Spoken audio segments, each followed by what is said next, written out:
നമ്മുടെ രാജ്യത്തെ തകർക്കാൻ വേണ്ടി, ഇവിടുത്തെ ജനങ്ങളെ താറുമാറാക്കാൻ വേണ്ടി ഏതെങ്കിലും ഗൂഢശക്തികൾ ഇതിൻ്റെ പിന്നിലുണ്ടോ എന്നുള്ളത് വളരെ ഗൗരവത്തോടെ നമ്മൾ ചിന്തിക്കേണ്ടതാണ്.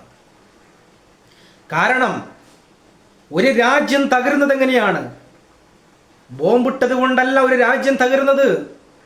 യുദ്ധം ചെയ്താലും യുദ്ധം ചെയ്യുന്ന രാജ്യത്തിനു നഷ്ടമാണ്. അങ്ങനെയാകുമ്പോൾ ഏതെങ്കിലും ഒരു ശത്രു രാജ്യം ഇങ്ങനെയുള്ള MDMA ഉപയോഗം മൂലം ഇവിടുത്തെ രാജ്യത്തെ ജനങ്ങളെ തകർക്കുമ്പോൾ ആ രാജ്യം തകരുന്നു എന്നുള്ളതാണ് വാസ്തവം.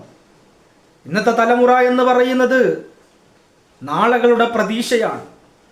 ഇന്ത്യയുടെ ശാസ്ത്രജ്ഞന്മാരാകേണ്ടവർ, വലിയ വലിയ തസ്തികളിലെത്തേണ്ടവർ, ഇവരെയൊക്കെയും MDMA ഉപയോഗിച്ചു കഴിഞ്ഞാൽ, ഇതിൻ്റെ അടിമയായി കഴിഞ്ഞാൽ അങ്ങനെയുള്ളവരുടെയൊക്കെ വളർച്ച മുരടിപ്പിക്കാൻ കഴിയുമെന്ന് ഏതെങ്കിലും ഗൂഢശക്തികൾക്ക് ചിന്തിച്ചിട്ടുണ്ടാകണം.